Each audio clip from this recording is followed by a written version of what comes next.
Developing embryo के पास कुछ ऐसे सेल्स होते हैं जो अपने सराउंडिंग सेल्स को डेवलप करने के लिए इंड्यूस करते हैं by the release of some chemicals. तो ये जो सेल है जो सराउंडिंग सेल को इंड्यूस कर रहा है ग्रोथ के लिए, this is called as inducer और ऑर्गेनाइजर। एंड जो सराउंडिंग सेल हैं जो इसको रिस्पॉन्ड कर रहे हैं by growing, these cells are called as responsive tissue और competent tissue। एंड जिस केमिकल की हेल्प से ये रिस्पॉन्स ऑब्टेन किया जा रहा है, this is called as evocator. अब as a result of this process हमारे पास ये जो सराउंडिंग सेल हैं वो शेप में भी मैच्योर आ जाएंगे और जो फंक्शन है वो भी अपना संभाल लेंगे। जो भी फंक्शन ये ले रहे हैं that will be according to the genetic blueprint this baby has received from parents. So ये सेल्स मॉर्फो जेनेटिकली डेवलप्ड आ जाएंगे। इस चीज को हम बोल सकते हैं कि मॉर्फो जेनेटिक इफेक्ट देखने को मिलेगा। तो ये जो प्रोसेस है जिसमें कुछ सेल्स के इंड्यूस करने पे दूसरे सेल्स मॉर्फोजेनेटिकली मैच्योर हो गए हैं, this process is called as embryonic induction. तो इसे हम डिफाइन कर सकते हैं, morphogenetic effect produced due to the influence of one embryonic part on another to produce some structure, specific structure। अब इस इंडक्शन का रिजल्ट क्या है? इसका रिजल्ट है हमारे पास कुछ न्यू टाइप्स के सेल्स आ जाते हैं। अब इसको प्रूव करने के लिए कि एक्चुअल में ये एम्ब्रियोनिक इंडक्शन जैसा कुछ होता है, स्पीमन एंड मैंगोल्ड ने कुछ सीरीज ऑफ एक्सपेरिमेंटेशन की। स्पीमन एंड मैंगोल्ड, इनका एक्सपेरिमेंटल मटेरियल था एक amphibian that is newt. Newt पर इन्होंने 5 एक्सपेरिमेंट्स किए। से पहला एक्सपेरिमेंट हम पढ़ रहे हैं। इन्होंने न्यूट का जायगोट ले लिया। इस जायगोट का वो पार्ट जहां पर न्यूक्लियस होता है दैट इज एनिमल पोल और उसका अपोजिट पार्ट होता है वेजिटल पोल। इस जायगोट को बेबी हेयर से यहाँ पे टाई कर दिया। जब इसने टाई किया तो इसमें कॉन्स्ट्रिक्शन आ गई, एक ये हाफ बन गया, दूसरा ये हाफ बन गया। यहाँ पर हेयर टाई कर रखा है। तो ये जो ये वाला हाफ है यहाँ पर न्यूक्लियस है, this is called as nucleated half. जहां पर न्यूक्लियस नहीं है this is enucleated half. तो अब देखिए जब इसको ग्रो करवाया तो हमें ये देखने को मिला कि ये वाला हिस्सा तो आराम से एक नॉर्मल एम्ब्रियो में ग्रो हो गया, नॉर्मल एम्ब्रियो बन गया। बट इस हिस्से में क्योंकि न्यूक्लियस प्रेजेंट नहीं है तो ये हिस्सा नॉर्मल एम्ब्रियो में ग्रो नहीं कर पाया। अब इन्होंने क्या किया, इन्होंने ये अलाउ किया कि ये जो न्यूक्लिएटेड हाफ के कुछ सेल्स हैं वो यहाँ पर आ जाएं। न्यूक्लिएटेड हाफ क्या मतलब इन सेल्स के पास न्यूक्लियस होगा। जब ये न्यूक्लिएटेड हाफ 16 सेल स्टेज में आया तब ये सेल्स को यहाँ पर ट्रांसफर करवा दिया। अब जब इसे न्यूट्रिएंट मीडियम में रखा और ग्रो करवाया तो हमने देखा कि नॉर्मल एम्ब्रियो बन जाएगा। तो इसका कंक्लूजन क्या माना, इन्होंने कहा कि एक नॉर्मल एम्ब्रियो की डेवलपमेंट के लिए न्यूक्लियस इज असेंशियल। फिर सेकंड एक्सपेरिमेंट किया। सेकंड एक्सपेरिमेंट ऑलमोस्ट फर्स्ट जैसा ही था, वही जायगोट ले लिया, न्यूट का जायगोट लिया, एनिमल पोल, वेजिटल पोल। पहले जो हेयर टाई किया था वो ऐसे टाई किया था, मतलब एनिमल वेजिटल पोल के एक्सिस पे, एनिमल वेजिटल एक्सिस पर। बट अब इन्होंने हेयर टाई वर्टिकली किया, यहाँ पर हेयर टाई कर दिया। इस जायगोट का यहाँ पर एक हिस्सा होता है, ये हिस्सा वो है जो स्पर्म एंट्री से अपोजिट है। स्पर्म अगर एंटर यहाँ से कर रहा है तो यहाँ अपोजिट साइड पे हमें एक स्पॉट देखने को मिलता है, this is called as grey crescent. अब यहाँ पर तो ग्रे क्रीसेंट यही लाई कर रहा था मिडल में, तो ग्रे क्रीसेंट भी कट होकर यहाँ भी चला गया, यहाँ भी चला गया था। बट यहाँ जो ग्रे क्रिसेंट है सिर्फ इस हाफ में आया, इस हाफ में नहीं आया। तो अब क्या किया, इसे ग्रो करवाया अलग से, इसे अलग से ग्रो करवाया। तो हम ये देखेंगे जो ग्रे क्रिसेंट वाला साइड था ये नॉर्मल एम्ब्रियो में ग्रो कर गया, ये वाला सेल। बट ये जो दूसरा है, दिस वन, इसने अनऑर्गेनाइज्ड सेल मास बनाया, जिसे बोला जाता है वॉश स्टक। अब ये सेल मास क्या है, इसमें कुछ लीवर के सेल्स होंगे, लंग्स के सेल्स होंगे, बट स्केलेटन सेल्स नहीं होंगे, मसल सेल्स नहीं होंगे। तो ये नॉर्मल प्रॉपर एम्ब्रियो नहीं बन पाया, ये बन गया। तो अब इसका कंक्लूजन क्या निकाला गया, इसका कंक्लूजन ये निकाला कि grey crescent is essential for formation of normal embryo. Grey crescent actual में क्या है, ये एक ऐसा एरिया है जो कि मेलानिन रिच होता है, मतलब पिगमेंट रिच है, तो ये इसी वजह से डार्क दिखता है, तो ग्रे भी बोल दिया हमने। उसके बाद थर्ड एक्सपेरिमेंट पर आते हैं। अब स्टीमन और मैंगोल्ड ने क्या किया, इस जायगोट को जब ग्रो करवाया और गैस्ट्रूला स्टेज तक रीच करवाया, तब इसके पास एक्टो मीजो एंडोडर्म बन गए थे। तो अब जो एक्टोडर्म है, आउटर लेयर, उसको इस गैस्ट्रूला से कट करवा दिया, कट करवा दिया। कट करवाने के बाद ये तो हमारा गैस्ट्रूला है और ये एक्टोडर्म कट होकर पड़ी है। एक्टोडर्म के जस्ट नीचे मीजोडर्म है, तो जब उसको कट कर रहे हैं तो मीजोडर्मल सेल्स भी कट जाएंगे। अब क्या हुआ, इसको भी ग्रो करवाया, इसको भी ग्रो करवाया। तो हम ये देखेंगे कि ये जो गैस्ट्रूला है ये टैडपोल बना रहा है, but this tadpole will lack nervous system. और ये जो एक्टोडर्म है ये तो बिल्कुल ग्रो नहीं होगी, फेल्ड टू ग्रो। तो अब इसका कंक्लूजन क्या आया, इसका कंक्लूजन स्टीमन और मैंगोल्ड ने निकाला कि एक्टोडर्म ऐसी चीज है जो एम्ब्रियो में कुछ ऐसा इंड्यूस करती है जिसकी हेल्प से नर्वस सिस्टम बनता है। So, ectoderm induces embryo to form nervous system. Now next, fourth experiment किया। इस एक्सपेरिमेंट में जो गैस्ट्रूला लिया था पहले, ये वाला गैस्ट्रूला जिसमें एक्टोडर्म को रिमूव कर दिया था, इसमें एक्टोडर्म को प्लेस कर दिया गया दोबारा से, और एक्टोडर्म निकाली, प्लेस कर दी। अब प्लेस करने के बाद इसको ग्रो करवाया, तो अब ये देखा गया कि नर्वस सिस्टम अभी भी नहीं बन पाया। तो इससे क्या कंक्लूजन निकाला, अब इन्होंने कहा कि जब एक्टोडर्म काटी थी तो मीजोडर्म के भी कुछ सेल्स रिमूव हुए होंगे। तो अब एक्टोडर्म प्लेस कर दी, बट मीजोडर्म के सेल्स तो प्लेस नहीं हुए। सो अब ये कहते हैं कि मीजोडर्म एक्टोडर्म को इंड्यूस करती है, फिर ही एक्टोडर्म नर्वस सिस्टम बनाता है। अब हम देखते हैं फिफ्थ एक्सपेरिमेंट। इस एक्सपेरिमेंट में स्टीमन एंड मैंगोल्ड ने दो गैस्ट्रोलाज लिए। गैस्ट्रोला के पास स्पेशल सेल्स प्रेजेंट होते हैं जिन्हें बोला जाता है DLBs और डॉर्सल लिप ऑफ ब्लास्टोपोर। तो अब क्या किया, इस गैस्ट्रोला के DLBs को निकालकर दूसरे गैस्ट्रोला पे ट्रांसप्लांट करवा दिया गया। अब इस गैस्ट्रोला को ग्रो करवाया गया, तो हमने देखा कि हमारे पास दो एम्ब्रियोज आ गए हैं, ट्विन्स आ गए हैं, एंड ये दोनों एक दूसरे से जुड़े हुए हैं। इस तरह के ट्विन्स को बोला जाता है कॉन्जॉइंटेड ट्विन्स या फिर साइमीज ट्विन्स।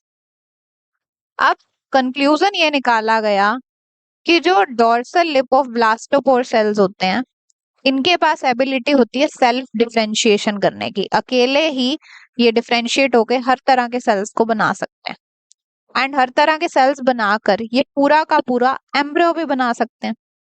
क्योंकि ये अकेले ही पूरा एम्ब्रियो बना देते हैं, as it can organize the development of whole embryo, these can be called as primary organizer.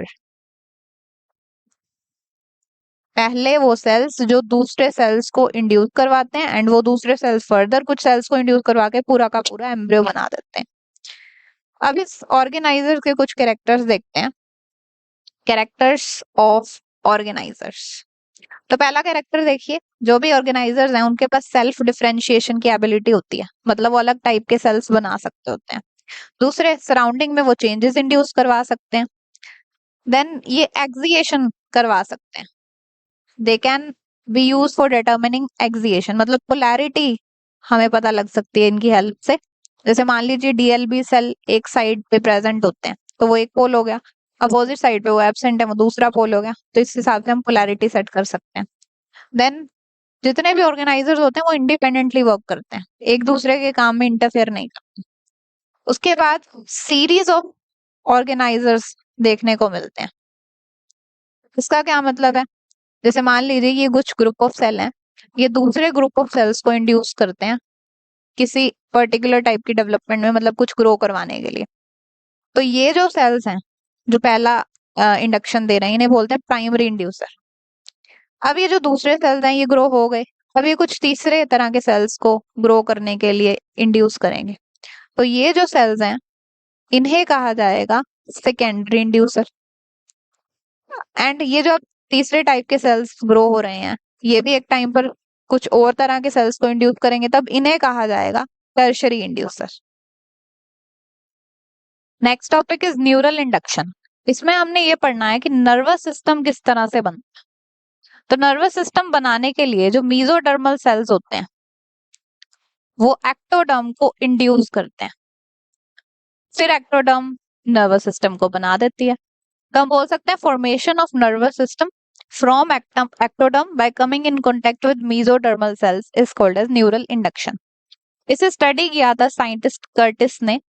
Curtis कहते हैं कि नर्वस सिस्टम बनाने के लिए ग्रे क्रीसेंट का बहुत इंपॉर्टेंट रोल है। ग्रे क्रीसेंट लेटर स्टेज में डोर्सल लिप ऑफ ब्लास्टोपोर में कन्वर्ट हो जाता है और फिर ये dorsal lip of blastopore neural inductor की तरह काम करते हैं और फाइनली नर्वस सिस्टम बना देते हैं। तो इसको प्रूव करने के लिए, इसका रोल बताने के लिए कर्टिस ने सीरीज ऑफ एक्सपेरिमेंटेशन की। इसके लिए इन्होंने एक्सपेरिमेंटल मटेरियल लिया, एक amphibian that is Xenopus. Xenopus को कॉमनली कहा जाता है क्लॉड फ्रॉग। तो कर्टिस ने जीनोपस के 2 जायगोट्स ले लिए, इस जायगोट का ग्रे क्रीसेंट रिमूव करके दूसरे जायगोट पर ट्रांसप्लांट कर दिया। फिर इस जायगोट की जब डेवलपमेंट करवाई तो हमें ये देखने को मिला कि इसके पास 2 न्यूरल प्लेट्स ग्रो हो गई हैं। सो इससे पता चलता है कि ग्रे क्रीसेंट इंपॉर्टेंट है न्यूरल प्लेट बनाने के लिए।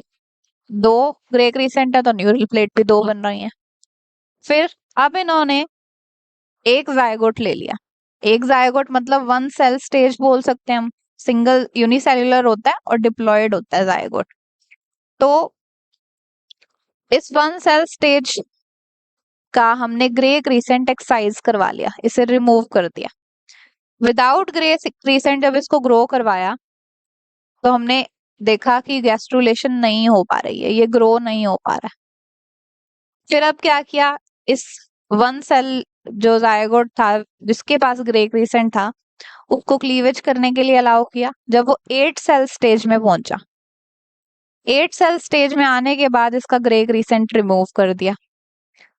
अब इन्होंने देखा कि अब ये नॉर्मल एम्ब्रियो में डेवलप हो रहा है। फिर नेक्स्ट एक्सपेरिमेंट था इनका, सिंगल सेल स्टेज भी ले ली, 8 सेल स्टेज भी ले ली। जो 1 सेल स्टेज थी इसका ग्रे क्रीसेंट रिमूव करके 8 सेल स्टेज के ऊपर ट्रांसप्लांट कर दिया। अब जो 8 सेल स्टेज में था उसका खुद का ग्रे क्रीसेंट भी था, बट एक और ग्रे क्रीसेंट जब ले लिया अब इसकी ग्रोथ करवाई तो अब हमने देखा कि नॉर्मल एम्ब्रियो ही आ रहा है, ऐसा एम्ब्रियो नहीं आ रहा जिसके पास 2 न्यूरल प्लेट होंगी। नॉर्मल एम्ब्रियो है हैविंग सिंगल न्यूरल प्लेट। अब इसका अपोजिट किया, 8 सेल स्टेज वाले ग्रे क्रीसेंट को रिमूव करके सिंगल सेल स्टेज में ट्रांसफर कर दिया। फिर इस सिंगल सेल स्टेज को जब ग्रो करवाया तो हमने देखा कि ट्विन्स आ रहे हैं। तो अब इससे हमें क्या पता चलता, इस सब से हमें ये पता चलता है कि जो पहली बात की ग्रे क्रीसेंट बहुत इंपॉर्टेंट है नर्वस सिस्टम बनाने के लिए। दूसरी बात, जब स्टार्टिंग स्टेज में एक सेल होता है, मतलब जैसे वन सेल स्टेज है, क्लीवेज नहीं हुई है, उससे पहले की बात करें तो स्टार्टिंग स्टेज में इंडक्शन इफेक्ट स्प्रेड नहीं हुआ। जो ग्रे क्रीसेंट था उसका इंडक्शन इफेक्ट स्प्रेड नहीं हुआ था। तो अगर उसी स्टेज में हमने ग्रे क्रीसेंट को रिमूव कर दिया तो आगे ये बढ़ ही नहीं पाएगा, बन नहीं पाएगा। बट जब ये क्लीवेज हुई, क्लीवेज होने के बाद जो ग्रे क्रीसेंट का इफेक्ट था वो स्प्रेड हो गया सभी सेल्स पर। अब अगर ग्रे क्रीसेंट को रिमूव कर भी दिया तो ये जो सभी सेल्स हैं उनके पास इंडक्शन गई हुई है कि ये डेवलप करें, तो ये नॉर्मल एम्ब्रियो बना देंगे। फिर जब हमने वन सेल के ग्रे क्रीसेंट को रिमूव कर दिया, 8 सेल स्टेज में डाला, अब यहाँ पर 2 ग्रे क्रीसेंट थे, बट ऑलरेडी ये सारे सेल्स इंड्यूस्ड हैं। तो चाहे एक ग्रे क्रीसेंट हो, चाहे 2 ग्रे क्रीसेंट हो, या चाहे इस स्टेज में क्रीसेंट हो ही ना, बट फिर भी ये डेवलप हो जाएगा नॉर्मली। उसके बाद जब 8 सेल स्टेज से ग्रे क्रीसेंट को रिमूव करके 1 सेल स्टेज में डाला, इसमें अब इंडक्शन नहीं गई थी बिकॉज क्लीवेज नहीं हुई है। तो अब जब ये क्लीवेज करेगा, जब क्लीवेज करेगा तो इस ग्रे क्रीसेंट का इफेक्ट भी आएगा, इस ग्रे क्रीसेंट का इफेक्ट भी आएगा, तो हमारे पास ट्विन्स आ जाएंगे। नेक्स्ट हम देख रहे हैं कि एक एम्ब्रियो के अंदर अलग अलग तरह के जो इंडक्टर्स प्रेजेंट होते हैं वो क्या है। तो ये मान लीजिए एम्ब्रियो है, ये इसका इंटीरियर हिस्सा, ये पोस्टीरियर हिस्सा।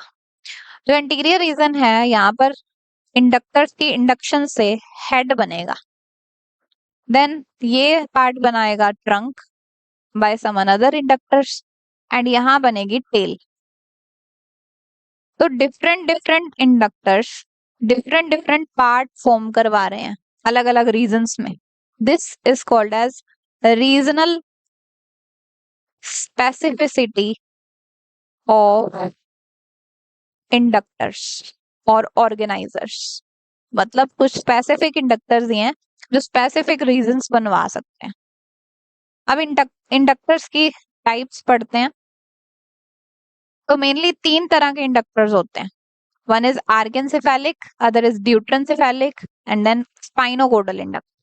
तो ये देखिए दोनों, इन दोनों में सेफेलिक वर्ड यूज हुआ है। सेफेलिक वर्ड यूज करते हैं हेड के लिए, तो ये दोनों ही हेड बनवाते हैं, हेड रीजन बनवाते हैं, इसलिए इनको कहा जाता है हेड इंडक्टर्स।